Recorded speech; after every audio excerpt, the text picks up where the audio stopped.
Cette semaine, j'ai pris des profits, j'ai coupé des trades et j'ai commis une erreur que je vais t'expliquer. Chaque semaine, je te partage en toute transparence l'évolution de mon portefeuille depuis sa création, ma vision du marché, mes prises de position, ainsi que les retours d'expérience, notamment sur mes erreurs et mes réussites. On va voir directement l'évolution de ce portefeuille de cette semaine, car il y en a eu, en conditions réelles dans le marché, qui commence sérieusement à se tendre et à devenir de plus en plus volatile. Comment je me positionne? Bienvenue à toi dans ce journal d'investissement. Si tu ne me connais pas, je suis Fabien Vanni, investisseur depuis Maurice et je partage tout en toute transparence. Bien sûr, ce contenu ne constitue pas un conseil en investissement. Je te dis à tout de suite. On va rentrer dans le portefeuille. Il y a eu beaucoup de changements parce que le contexte se tend. J'ai dû prendre beaucoup de décisions cette semaine. C'est copieux. À tout de suite dans le portefeuille. Bienvenue dans ce portefeuille. Alors, on va directement commencer par les statistiques pour voir où nous en sommes. Donc, comme tu peux le voir, cette semaine a été un peu dans la tourmente. On a quand même perdu un peu plus d'1%. Donc, on est à moins 2% sur le mois de mars. On reste quand même très positif depuis le début de l'année. Et cela, malgré le contexte, c'est plutôt appréciable. Cette semaine, tu te dis, voilà, la répartition a un peu évolué, plus d'ETF, un peu moins d'actions, un peu plus de crypto. Alors, pourquoi? Je viendrai après. Ce qu'il faut voir, c'est que depuis un an maintenant, je repasse au-dessus du SP500. Donc, cocorico. Maintenant, depuis la création de son portefeuille, on est également au-dessus. Et surtout, j'ai envie de dire, depuis un mois, je souffre beaucoup moins que si j'étais 100% exposé au SP500. Là, on voit la pondération du risque. On voit que sur le max drawdown était à hauteur de 12%. Très acceptable. Le risque de ces derniers jours, malgré la volatilité du marché, reste sur 3. Donc, c'est très, très correct. Plutôt satisfait des statistiques en ce qui concerne le portefeuille. On va voir les sorties, donc je vais directement dans l'historique. Pour te la faire courte, rapidement, j'ai dû couper Puma, on a fait un stop. C'est malheureux, c'est comme ça, mais j'avais pris ce trade avant qu'il y ait les frappes américaines. Ça s'est retourné contre moi, j'ai suivi mon plan de trade, je suis sorti, j'ai été stoppé. Adobe, pareil, pourtant j'étais rentré en mode valeur. Mais là, on creuse vraiment l'écart, et comme on le verra dans l'analyse technique du SP500, on est potentiellement sur une accélération. Donc j'ai préféré couper, je m'étais dit en dessous de 250 $, je devais couper. J'ai attendu, j'aurais dû couper un peu avant, je pense. C'est une erreur de ma part, mais bon, on essaie de se performer, on essaie de s'améliorer dans le temps. En tout cas, là où je suis satisfait, prise de position, un tiers des profits sur donc Chevron. Bon, tu le sais maintenant depuis le début, je suivais le pétrole comme le lait sur le feu. Ça nous a profité et on voit que depuis 30 jours, on est positif, on est toujours en gain. J'ai pris tous mes profits sur l'ETF orienté matières premières et notamment plus pétrole. Donc là, ça c'est une belle réussite, ce qui fait que ça nous permet de compenser, j'ai envie de dire, la pseudo-correction qu'on est en train de vivre sur les marchés, notamment sur le marché européen et également sur le marché américain à venir. On revient maintenant sur les nouvelles positions parce qu'il y en a quand même eu dans le portefeuille et je vais te parler donc du SP500, du Bitcoin et aussi du CAC 40, mais je vais te parler avant ça du nouveau, le XLP. Je me suis positionné sur les consommateurs, les entreprises en fait qui peuvent répercuter une augmentation de prix due à l'inflation sur le particulier. Effectivement, mon mindset du moment, ma vision du marché, c'est que le pétrole est en train de flamber.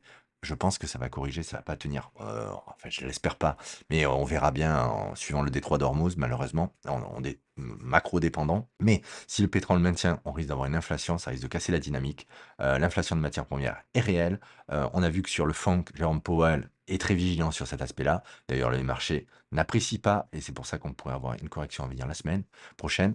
Et en soi, moi j'ai préféré commencer à me positionner sur tout ce qui peut répercuter à le prix, donc les consumer services. Et en soi, me suis peut-être positionné un peu tôt.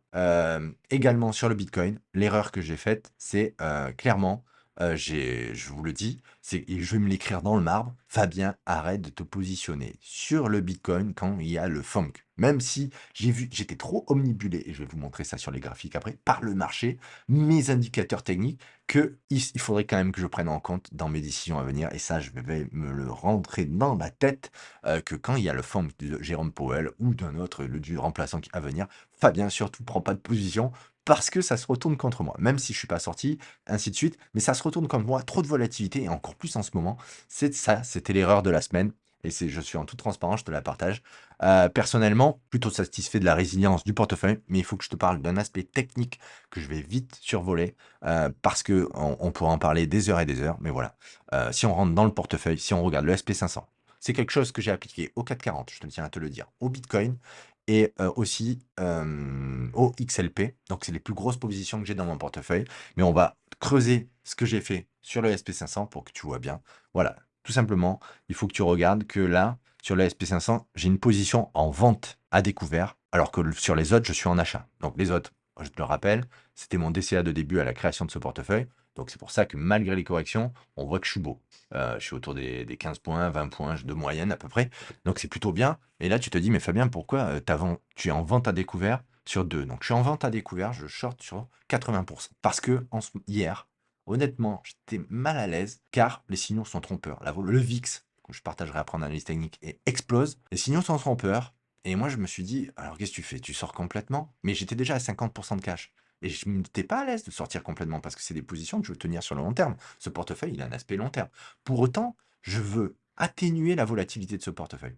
Et donc, je me suis mis en mode ce qu'on appelle hedge. Donc, je me suis mis à shorter 80% de mes positions sur mes grosses positions. Pourquoi je fais ça? Il y aura des frais supplémentaires de par le week-end parce que c'est des shorts, c'est des contrats CFD. Mais en soi, pourquoi je fais ça? Parce que dans cette incertitude, si le marché corrige, eh ben, j'atténuerai la volatilité, je perdrai moins par rapport et je pourrais même renforcer si je vois qu'il y a une confirmation d'une correction, ce qui me permettra de profiter en partie de la correction. Et dans un premier temps, si je ne renforce pas et qu'il y a correction, d'atténuer la volatilité, de moins faire souffrir mon portefeuille, ce qui me permet, je l'avais fait par rapport au pétrole, j'avais pris une position longue sur le pétrole, mais c'était une forme de hedge aussi, puisque je misais sur la croissance et j'avais fait des analyses techniques que je t'avais partagées chaque semaine. Là, c'est une forme de façon de me dire, bon, ben clair, s'il y a une correction, je suis moins impacté. Voilà. En premier lieu, c'est ça. C'est mon état d'esprit, c'est comme ça que je fonctionne. Euh, et par contre, ce que je voulais voir avec toi, c'est les inconvénients, parce qu'il y a un inconvénient, ça. C'est si demain il y a un rebond, lundi il y a un rebond, on repart to the moon, parce que belle nouvelle, guerre, compromis, je sais pas, enfin, je le souhaite sérieusement, ben, je profiterai moins de ce rebond. Et oui, tu l'auras compris, je profiterai qu'à hauteur de 20%, puisque j'ai couvert 80% de ma position. Mais ça, je l'assume, moins de volatilité, j'estime que le risque est plus vers une forte correction. Donc, je me suis couvert comme ça. Voilà, je t'ai partagé en toute transparence ma vision. À toi de la challenger. Tu le sais, c'est pas un conseil en investissement. Mais moi, je suis plus à l'aise avec cette façon-là. On va rentrer maintenant. On a fait un peu un état des lieux du portefeuille, des prises de position, le pourquoi du comment. Je vais te partager maintenant mon analyse technique et ma vision du marché. Allez, à tout de suite.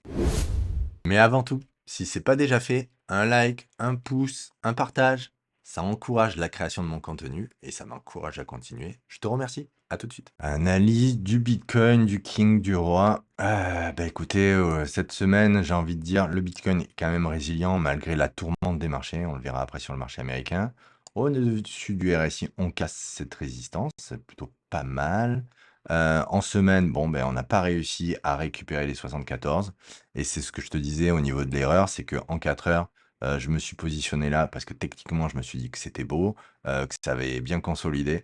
Mais c'est forcé trop tôt, c'était trop tôt, j'avais pas fait attention en toute transparence qu'il y avait le funk, bien que dans ma communauté, dans mon canal Telegram, je t'encourage à t'y inscrire, on m'avait dit précédemment qu'il y avait Jérôme Powell qui devait parler, mais je sais pas pourquoi je suis passé au travers de l'info et je me l'écris dans le marbre, ne plus investir sur les crypto-monnaies ou autres actifs pendant qu'il y a ce fameux funk de la Fed, car en fait après derrière, bah, regardez, ça s'est effondré, c'est revenu toucher les plus bas, là, on consolide sur les 70.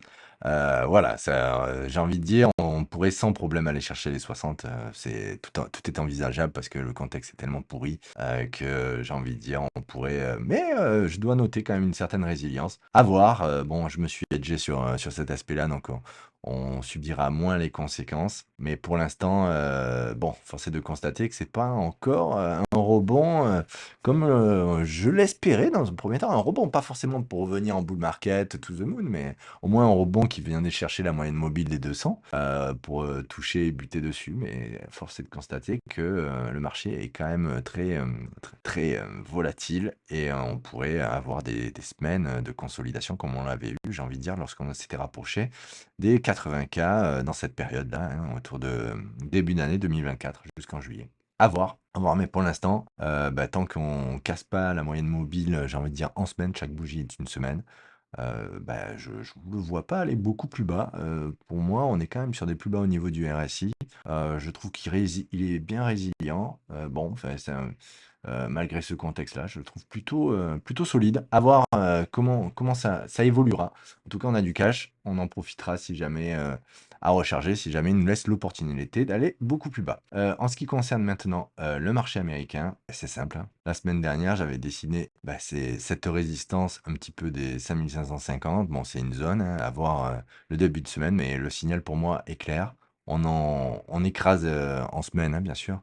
On écrase la partie basse des bandes de Bollinger, on ouvre. Il est possible, en plus, suivant les conditions géopolitiques, qu'on aille chercher les 6000. Les 6000, le signal est possible. À voir si en début de semaine on rebondit.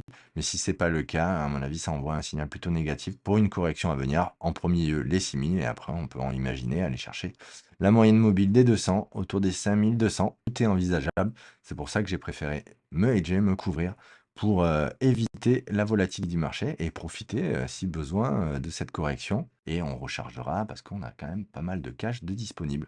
En ce qui concerne le 440, je pense qu'il n'y avait pas plus mauvais moment pour investir. Je suis rentré quand même sur cette cassure-là. Après la confirmation, bon, bombardement des Américains, ça s'est retourné directement. Je me suis hedgé maintenant, donc on va diminuer la volatilité, mais clairement, j'ai envie de dire, la partie basse du range, réintégration du range, la partie basse du range et la moyenne mobile des 200, aussi là, qui correspond à ce canal également que j'avais tracé depuis maintenant un petit moment, pourrait faire office de support dans un premier temps et à voir comment évoluera l'Europe, car j'ai envie de dire, pour l'instant, je crains plus pour l'Europe que pour les États-Unis, car l'Europe est énergie. Au niveau de l'énergie, est totalement dépendante du pétrole. Et quand on voit les prix à la pompe actuellement en France, franchement, c'est pas encourageant pour l'avenir de l'économie de ce cher et beau pays. En ce qui concerne le DAX, la même chose. Le DAX, lui, c'est pire. J'ai envie de dire, le signal est complètement cassé. Donc, en route pour des plus bas. Voilà, on verra parce que l'économie allemande est encore plus indépendante de l'énergie car elle n'a pas le nucléaire, elle a juste le charbon, le gaz. Et comme le gaz avec ça se porte pas bien et le pétrole non plus, on peut voir que le signal est là et ça présage rien de bon pour l'Europe. On verra ce début semaine, on espère qu'il y en ait un rebond suite à une bonne nouvelle dans le week-end, mais c'est mal engagé. En ce qui concerne les positions, on va faire le retour de Adobe. Adobe, grosse daube, hein. Bon, on peut pas faire de jeu de mots. En dessous des 250, j'ai coupé. Même si j'estime que c'était. Je te laisse voir les précédentes vidéos. En termes de valeur, c'est une bonne position. On n'arrête pas, on est dans l'excès. Mais bon, ça prend pas. Berkshire Hathaway, résilient. On est dans la partie basse. Il n'y a pas à s'inquiéter. J'ai envie de dire, pour moi, elle latéralise depuis des mois. Et malgré le conflit, on voit très bien que c'est résilient. Puma, j'ai dû couper parce que on était arrivé sur la partie basse de mon stop. Donc c'est coupé, c'est sorti. Je vais la sortir d'ailleurs de la liste. À avoir. Visa, tout simplement, on va continuer. On attend d'arriver peut-être sur la moyenne mobile des 200 pour recharger. Coca-Cola. Coca-Cola, on rechargera si on arrive sur le support qui est en train de se présenter à l'action. On verra. Le pétrole, tiens, ça c'est vraiment quelque chose faut aller voir parce que en fait, le pétrole peut quand même pas mal driver, j'ai envie de dire, le reste de l'économie. On reste sur des plus hauts, au-dessus des 90. Pour autant, est-ce que je le vois toujours dans cette dynamique? Non. Moi, à mon avis, à minima, il doit corriger pour peut-être latéraliser. Le stop loss, tu as bien compris qu'il n'a plus lieu d'être. Je suis sorti parce que j'estimais qu'on était sur. Moi, je suis bien sorti hein, quand même, hein. Je suis sorti sur le Comté, vraiment dans le bon momentum. Donc, je suis assez satisfait de ce mouvement. Le pétrole, on va attendre d'observer. Mais si correction il devait y avoir, ça pourrait être intéressant pour justement l'aspect défensif, notamment le XLP sur lequel je me suis positionné. Alors, pourquoi je me suis positionné? Et notamment sur le XLP sur lequel je me suis positionné. Alors, pourquoi je me suis positionné? Parce que comme tu peux le voir, je trouvais que on avait un beau support qui s'était dessiné depuis des mois. Et là, force est de constater qu'on l'a enfoncé. C'est pour ça que je me suis hedgé parce que je me suis dit, ouh là là, ça sent mauvais. Ce retour de bâton direct, clairement, j'ai envie de dire, je pense que le marché anticipe le fait que le pétrole reste haut. Et donc, qui ne pourront pas répercuter directement le prix, car il y aura un impact directement en fait sur le chiffre d'affaires, de par la consommation des ménages. Donc j'imagine que le marché est en train de pricer ça. Pour autant, ça fait pas mon affaire parce que je pensais vraiment que ça rebondirait. Si le pétrole, la condition c'était si le pétrole se retourne, que ça rebondisse, ça n'a pas été le cas. Donc je verrai, c'est peut-être une position qui va être un feu de paille, car si vraiment ça continue dans cette direction, il n'y aura peut-être pas lieu de garder la position, même si je me suis hedgé pour atténuer la volatilité. On verra. Je vais en grande réflexion, je m'attendais quand même à ce que ça reste sur ce support et ça n'a pas été le cas. Donc voilà pour l'analyse. En ce qui concerne le Nasdaq, il donne pareil un signal de cassure par le bas. Pourrait enclencher début de semaine prochaine une accélération. Oui, un marché que j'ai à l'œil, c'est aussi le marché des pays émergents. Donc, sur la Emerging Market, MSCI Emerging Market, je regarde, car on est vraiment en train de faire une énorme correction alors qu'on avait eu un top départ, une cassure du précédent ATH. À voir, ça pourrait être intéressant j'attends de voir l'ampleur de la correction, mais clairement, c'est un marché que j'aimerais me positionner dans ce portefeuille. Donc, je le garde, j'ai envie de dire, dans le viseur, mais pour l'instant, on va juste observer parce que la volatilité est là. La semaine prochaine sera critique, à voir si on rentre dans une phase de correction importante. Je te laisse juger par toi-même, tu le sais, challenge mon avis, j'ai fait le tour des positions, je te souhaite un bon week-end. On aimerait voir des meilleurs jours, un peu plus durables dans ce monde, mais pour l'instant, force est de constater que c'est pas le cas. Donc il va falloir naviguer à vue dans cet univers chaotique. Mais bon, voilà, gardez en tête que si on passe cette période-là, il y aura de belles opportunités à avoir. En tout cas, je te souhaite un bon week-end. Si tu as aimé, un like, un commentaire, un partage, ça fait toujours plaisir et ça récompense la création de mon contenu. À bientôt, ciao!